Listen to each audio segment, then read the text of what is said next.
Pelikula, magandang tanghali sa inyong lahat. Look this guys.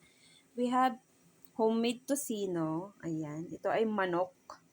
Ito po ay manok galing sa backbone ng manok. O, tips yan. Pwede nating gawing tocino. Look. Oh, look this guys. Galing po to sa may backbone ng manok. Ginawa nating tocino. Ayan, binabad natin, nilagyan natin ng aswete and some paminta at saka yung mga pantimpla na gusto nyo. So, may homemade tocino tayo.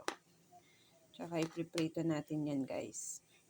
Ayan, nakasalang na. Hindi na tayo naglagay ng mantika kasi magmamantika yan ng kusa.